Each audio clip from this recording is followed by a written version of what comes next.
विकासशील इंसान party VIP की तरफ से पार्टी के ऑर्गेनाइजेशंस को मजबूत करने पर बीदर शहर के एक प्राइवेट होटल में एक जरूरी मीटिंग हुई। इस मीटिंग वीआईपी पार्टी के नेशनल प्रेसिडेंट मुकेश साहनी की गाइडलाइंस में राज्य में पार्टी के ऑर्गेनाइजेशंस को और मजबूत करने के मकसद से ऑर्गेनाइज की गई थी। Karnataka state president BK Mohan Kumar की अध्यक्षता में हुई इस मीटिंग में आने वाले लोकल बॉडी इलेक्शन और असेंबली इलेक्शन के लिए पार्टी की तैयारी पर डिटेल में चर्चा हुई।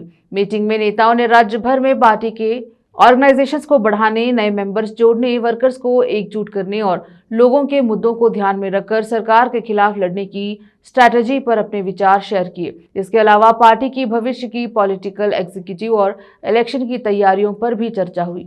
मीटिंग में वीआईपी पार्टी के डिस्ट्रिक्ट यूनिट के ऑफिस बेरर्स, लीडर्स और वर्कर्स शामिल हुए। मीटिंग के बाद VIP party Karnataka state president BK Mohan Kumar और कर्नाटक स्टेट कन्वीनर शांतप्पा कूडी ने मीडिया से बात की और कहा कि उनका मकसद राज्य में पार्टी ऑर्गेनाइजेशंस को गांव लेवल से मजबूत करना और आने वाले चुनाव में पार्टी को अच्छे से खड़ा करना है। उन्होंने लोगों के हक के मुद्दों पर लगातार लड़ने और वीआईपी पार्टी को एक दूसरी पॉलिटिकल ताकत के तौर पर आगे बढ़ाने का पक्का इरादा जताया। कैमरामैन पपुराज का कवरेज। देश विदेश और स्थानीय समाचारों के लिए केपी न्यूज़ इन्फो 7 को लाइक एंड सब्सक्राइब जरूर करें।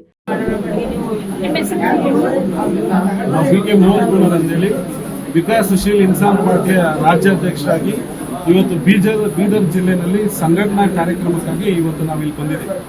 ಇಲ್ಲಿ ಇವತ್ತು ನಮ್ಮ ಪಕ್ಷ ಇವತ್ತೇನು ಹುಮನಾಬಾದ್, ಬೀದರ್ ದಕ್ಷಿಣ ಮತ್ತೆ ಬಸವ ಕಲ್ಯಾಣದಲ್ಲಿ 3 ಕಡೆ ಎಂಎಲ್ಎ ಸ್ವತಂತ್ರವಾಗಿ ಎಂಎಲ್ಎ ಆಗುವಂತ ಒಂದು ಜನಸಂಖ್ಯೆ ಹೊಂದಿದೆ।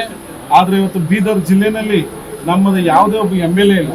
ನಮ್ಮ ನಾರಾಯಣ ರಾವ್ ಅವರಿಗೆ ಒಂದ್ಸತಿ ಅವಕಾಶ ಕೊಟ್ಟು ಮತ್ತೆ ಕೊಟ್ಟು ಅವರು ಮನೆಯವರಿಗೆ ಟಿಕೆಟ್ ಕೊಡ್ತಾರೆ ಕಳಿಸ್ಕೊಂಡ್ರು।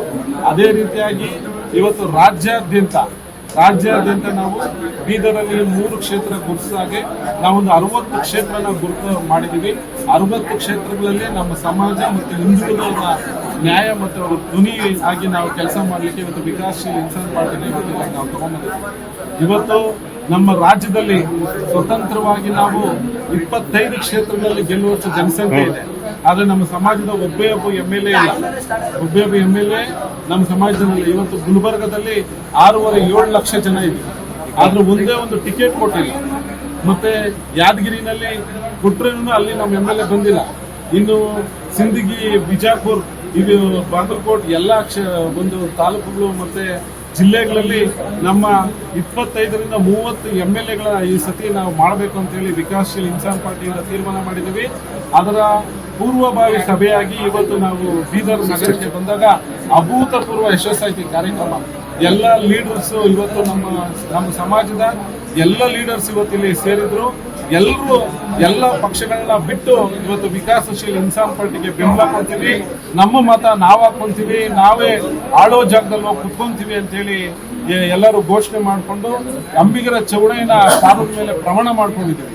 ಮುಂದಿನ ದಿನಗಳಲ್ಲಿ ಹುಮನಾಬಾದ್, ಬಸವ ಕಲ್ಯಾಣ್, ಬೀದರ್ ದಕ್ಷಿಣಲ್ಲಿ ನಮ್ಮ ಈ ವಿಐಪಿ ಪಕ್ಷ ಅಭ್ಯರ್ಥಿಗಳನ್ನ ಇಳಿಸ್ತಾ ಇದ್ದೀವಿ। ಅದರಲ್ಲಿ 3 ಕ್ಷೇತ್ರದಲ್ಲಿ ಆರಿಸಿ ಬರ್ತಾರೆ। ಜಿಲ್ಲೆಯಲ್ಲಿರುವಂತಹ ಎಲ್ಲ ತಾಲೂಕುಗಳಲ್ಲಿ ನಮ್ಮ ಪಕ್ಷನ ಸಂಘಟನೆ ಮಾಡಿ ಇಡೀ ರಾಜ್ಯದಲ್ಲಿ ನಾವು 10ರಿಂದ 15 ಜನ ಎಂಎಲ್ಎಗಳು ನಾವು ಆರಿಸಿ ಬಂದು ಯಾವುದೇ ಮುಂದಿನ ಸರ್ಕಾರ ರಚನೆ ಆದ್ರೆ ಅದರಲ್ಲಿ ನಾವು ಭಾಗವಾಗಿರ್ತೀವಿ ಅಂತ ಹೇಳಿ ನನ್ನ ಮಾತಾಡ್ತೀನಿ। ಮೇಡಮ್, ಈಗ ಸೇರ್ಪಡೆ ಆಗ್ಲಿಕ್ಕೆ ಪೂರ್ವಭಾವಿಯಾಗಿ ಸುಮಾರು ಜನ ನಮ್ಮ ಕಾಂಟ್ಯಾಕ್ಟ್ ಅಲ್ಲಿ ಇದ್ದಾರೆ। ಈಗ ನಾವು ಎಲ್ಲ ಜಿಲ್ಲೆಗಳಲ್ಲಿ ಈಗ ನಾಳೆ ಯಾದಗಿರಿಯಲ್ಲಿ ಮಾಡ್ತಾ ಇದೀವಿ, ಮೊನ್ನೆ ಗುಲ್ಬರ್ಗದಲ್ಲಿ ಮಾಡ್ತೀವಿ, ಈಗ ಬಿಜಾಪುರ, ಬಾಗಲಕೋಟೆಯಲ್ಲಿ ನೆಕ್ಸ್ಟ್ ವೀಕ್ ಇದೆ। ಈಗ ನಾವು ಮೊದಲನೇದಾಗಿ ನಮ್ಮ ಸಮಾಜಕ್ಕೆ ಈ ಪಕ್ಷ ಯಾಕಬೇಕು, ನಮ್ಮ ಶಕ್ತಿ ಏನು ಅಂತ ತಿಳಿಸ್ಲಿಕ್ಕೆ ಈ ಒಂದು ಸಭೆಗಳನ್ನ ಕರೆದಿದ್ವಿ। ಮತ್ತೆ ಈ ಮುಖಂಡರು ಮಾತ್ರ ಸಭೆ ಕರೆದಿದ್ವಿ। ಮುಂದಿನ ದಿನಗಳಲ್ಲಿ ಜಿಲ್ಲಾ ಘಟ್ಟಗಳನ್ನ, ತಾಲೂಕು ಘಟ್ಟಗಳನ್ನ ಮಾಡಿದ ದಿವಸ 16,000 ಜನ ಸೇರಿ ನಾವು ಉದ್ಘಾಟನೆ ಮಾಡ್ತೀವಿ। ಆವತ್ತು ನಮ್ಮ ಧ್ಯೇಯ ಉದ್ದೇಶಗಳು ಮತ್ತೆ ಈ ಜಿಲ್ಲೆಯಲ್ಲಿ ಎಷ್ಟು ಜನ ಸೇರ್ಪಡೆ ಆಗಿದ್ದಾರೆ ಅಂತ ನಿಮ್ಗೆ ಗೊತ್ತಾಗ್ತದೆ। ವಿಕಾಸಶೀಲ ಇನ್ಸಾನ್ ಪಕ್ಷದ ರಾಜ್ಯ ಘಟಕದ ಪ್ರಧಾನ ಕಾರ್ಯದರ್ಶಿ ಕೆಲಸ ಮಾಡ್ತಾ ಇದ್ದೀನಿ। ಬಂಧುಗಳೇ, ಇವತ್ತು ಬೀದರ್ ಕ್ಷೇತ್ರದಲ್ಲಿ ನಾವು ಬಂದಿದ್ದೀವಿ। ಇಡೀ ಪ್ರಪಂಚದ ಪ್ರಥಮ ಸಂಸತ್ ಅಂತ ಏನು ಕರೆಸ್ಕೊಳ್ತದೆ, ಅಣ್ಣ ಬಸವಣ್ಣನ ಸಂಸತ್ ಭವನದಲ್ಲಿ ಏನು ಸಮಾನತೆ ಸಂದೇಶವನ್ನು ಸಾರಿದ್ರು ಅಂತ ಒಂದು ಬೀದರ್ ಕ್ಷೇತ್ರದಲ್ಲಿ ಇವತ್ತು ನಾವು ಬಂದಿದ್ದೀವಿ। ಅಸಮಾನತೆ ಅಂತಕ್ಕಂಥದ್ದು 12ನೇ ಶತಮಾನದಿಂದ ಹಿಡಿದು ಇಲ್ಲಿವರೆಗೂ ಇದೆ, ಅದನ್ನು ಜೀವಂತವಾಗಿ ಇಟ್ಟಿದ್ದಾರೆ। ಇವತ್ತಿನ ರಾಜಕಾರಣಿಗಳು ಅಸಮಾನತೆ ಅಂತಕ್ಕಂಥ ಅಸ್ತ್ರ ಏನಿದೆ ಅದನ್ನ ಜೀವಂತವಾಗಿಟ್ಟು ಅದರ ದೌರ್ಬಲ್ಯಗಳನ್ನು ಬಳಸ್ಕೊಂಡು ಇವತ್ತು ಲಾಭ ಮಾಡ್ಕೊಳ್ತಾರೆ. ಇವತ್ತು ಅಧಿಕಾರ ಹಿಡಿಯೋದಕ್ಕೆ ಅಹಿಂದ ಅಸ್ತ್ರದ ಪ್ರಯೋಗ ಮಾಡ್ತಾರೆ, ಆದರೆ ಅಹಿಂದದವರಿಗೆ ನ್ಯಾಯ ಸಿಕ್ಕಿಲ್ಲ. ಯಾವುದೇ ಯೋಜನೆಗಳಿಂದ, ಯಾವುದೇ ಗ್ಯಾರಂಟಿ ಯೋಜನೆಗಳಿಂದ ಕೂಡ ಯಾವುದೇ ಸಮಾಜದ ಅಭಿವೃದ್ಧಿನ ಮಾಡ್ಲಿಕ್ಕಾಗಿಲ್ಲ. ಎಲ್ಲರೂ ಕೂಡ ಬರ್ತಾರೆ, ಅವರವ್ರ ಬೇಳೆ ಬೇಯಿಸ್ಕೊತಾರೆ, ಅವ್ರ ಅಧಿಕಾರ ಹಿಡಿತಾರೆ. ಇವತ್ತು ನಾವೆಲ್ಲ ಅತಿ ಹಿಂದುಳಿದ ಸಮುದಾಯಗಳು ಕೇವಲ ಮತದಾರರಾಗಿ ಕೂತಿದ್ದೀವಿ. ಇವತ್ತು ಮತದಾರರಾಗಿ ಉಳಿದಿರೋದ್ರಿಂದ ಅವರು ನಮಗೆ ನೀವು ಮತದಾರರಾಗಿರ್ಲಿಕ್ಕೆ ಅರ್ಹರು ಅನ್ನೋ ಲೆಕ್ಕದಲ್ಲಿ ನಮ್ಮನ್ನು ದೂರನೇ ಇಟ್ಟಿದ್ದಾರೆ. ಅವ್ರು ಯಾವತ್ತೂ ಕೂಡ ಸಾಮಾಜಿಕ ನ್ಯಾಯನ ಕೇವಲ ಭಾಷಣದಲ್ಲಿ ಬಿಗಿತಾರೆ. ವೇದಿಕೆ ಮೇಲೆ ಸಾಮಾಜಿಕ ನ್ಯಾಯ ಕೊಟ್ಟಂತ ಪಕ್ಷ ಯಾವುದಾದ್ರೂ ಇದು ನಮ್ಮ ಕಾಂಗ್ರೆಸ್ ಪಕ್ಷ ಅಂತಾರೆ.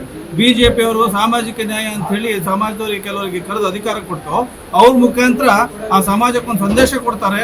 ಆದ್ರೆ ಅದೇ ವ್ಯಕ್ತಿ ಸಮಾಜದ ಸಮಾವೇಶ ಮಾಡ್ತೀನಿ ಅಂತ ಅಂದಾಗ ನೀನು ನಾವು ಹೇಳಿದ್ರೆ ಮಾತ್ರ ಮಾಡ್ಬೇಕಿಲ್ಲ, ಮಾಡಂಗಿಲ್ಲ ಅಂತಕ್ಕಂಥ ವಿಚಾರಗಳು ಇಟ್ಕೊಂಡು ಇವತ್ತು ರಾಷ್ಟ್ರೀಯ ಪಕ್ಷಗಳು ನಮ್ಮ ಸಮಾಜ ಅಥವಾ ಅತಿ ಹಿಂದುಳಿದ ಸಮಾಜಗಳಲ್ಲಿರ್ತಕ್ಕಂಥ ಬಲಿಷ್ಠ ರಾಜಕಾರಣಿಗಳು ಅಥವಾ ಒಂದು ಪ್ರಭಾವಿ ರಾಜಕಾರಣಿಗಳು ಅಂತ ನಾವೇನು ಕರಿತೀವಿ ಅವ್ರನ್ನೆಲ್ಲ ಕೈಗೊಂಬೆ ಮಾಡಿಟ್ಕೊಂಡಿದ್ದಾರೆ. ಇವತ್ತೆಲ್ಲ ರಾಷ್ಟ್ರೀಯ ಪಕ್ಷಗಳು ಕೂಡ ಎಷ್ಟೋ ಜನ ಅತಿ ಹಿಂದುಳಿದ ಸಮಾಜದ ಮುಖಂಡರುಗಳನ್ನ ಕೈಗೊಂಬೆಯಾಗಿ ಇಟ್ಕೊಂಡು ಏಜೆಂಟರಾಗಿ ಬಳಸ್ಕೊಳ್ತಾ ಇದ್ದಾರೆ, ದಲ್ಲಾಳಿಗಳಾಗಿ ಬಳಸ್ಕೊಳ್ತಾ ಇದ್ದಾರೆ. ಸಮಾಜಕ್ಕೆ ನ್ಯಾಯ ಕೊಡ್ತೀವಿ ಅಂತ ಹೋದ್ರೆ ಅವರಿಗೆ ಸಮಾವೇಶ ಮಾಡಕ್ಕೆ ಬಿಡಲ್ಲ.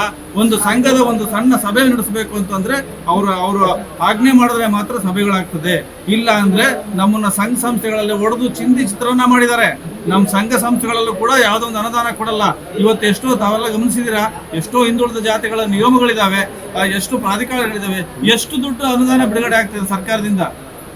ಲಕ್ಷ ಕೋಟಿ ಬಡ್ಜೆಟ್ನ ಮಂಡಿಸ್ತಾರೆ, ಆದ್ರೆ ಹಿಂದುಳಿದ ವರ್ಗಗಳಿಗೆ ತೋರಿಸ್ತಾರೆ ಫಂಡನ್ನ, ಆದ್ರೆ ರಿಲೀಸ್ ಮಾಡಲ್ಲ. ಅವರ ಬೇರೆ ಬೇರೆ ಯೋಜನೆಗಳಿಗೆ ಡೈವರ್ಟ್ ಆಗ್ತದೆ ಅಮೌಂಟು. ಇವತ್ತು ಅಂಬಿಗರ ಚೌಡಯ್ಯ ನಿಗಮ ಇರ್ಬೋದು, ಮಡಿವಾಳರದ್ದು ಇರ್ಬೋದು, ಉಪ್ಪಾರದ್ದು ಇರ್ಬೋದು, ಯಾವ ನಿಗಮಕ್ಕೂ ಕೂಡ ಗರಿಷ್ಠ ಪ್ರಮಾಣದ ಅನುದಾನವನ್ನ ಕೊಟ್ಟಿಲ್ಲ. ಯಾಕೆ ಕೊಟ್ಟಿಲ್ಲ? ದೇವರಾಜ್ ಅವರ ಅಭಿವೃದ್ಧಿ ನಿಗಮನ ಒಡೆದು ಎಲ್ಲಾ ಸಮಾಜಗಳಿಗೆ ಪ್ರತ್ಯೇಕವಾಗಿ ನಿಗಮ ಮಾಡಿದ್ರು. ಯಾವ ಉದ್ದೇಶಕ್ಕೆ? ರಾಜಕೀಯ ಉದ್ದೇಶಕ್ಕೆ. ಅವರು ರಾಜಕೀಯ ಲಾಭ ಮಾಡ್ಕೊಳ್ಳೋಕ್ಕೋಸ್ಕರ ನಿಗಮ ಮಾಡಿದ್ರು ಬಿಟ್ರೆ ಆ ನಿಗಮದ ಮೂಲಕ ಸಮಾಜ ಉದ್ಧಾರ ಆಗಬೇಕು ಅಂತಕ್ಕಂಥ ಸದುದ್ದೇಶ ಅವ್ರಿಗೆ ಇರಲಿಲ್ಲ. ನೂರಾರು ಕೋಟಿ, ಸಾವಿರಾರು ಕೋಟಿ ಅವರು ಅಧಿಕಾರದಿಂದ ಕೆಳಗಿಳಿಬೇಕಾದ್ರೂ ಅವ್ರ ಸಮಾಜಗಳಿಗೆ ಬರೆದು ಹೋಗ್ತಾರೆ ನೂರಾರು ಕೋಟಿನ. ಆದ್ರೆ ಉಳು ಸಮಾಜಗಳು ಅವ್ರ ಕಣ್ಣಿಗೆ ಕಾಣಿಸಲ್ಲ.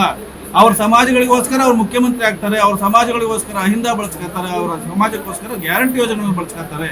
ಇವತ್ತು ನಾವೆಲ್ಲದನ್ನು ನೋಡಾಯ್ತು. ರಾಜಕೀಯ ನ್ಯಾಯ ಪಡೆಯೋದಕ್ಕೆ ನಾವು ಇವತ್ತು ಕಂಕಣ ಕಟ್ಟಿ ನಿಂತಿದ್ದೀವಿ ಅನ್ನೋ ಮಾತನ್ನು ಹೇಳಿ ನಾನು ಇವತ್ತು 2 ಮಾತನ್ನು ಮುಗಿಸ್ತೀನಿ. ನಮಸ್ಕಾರ.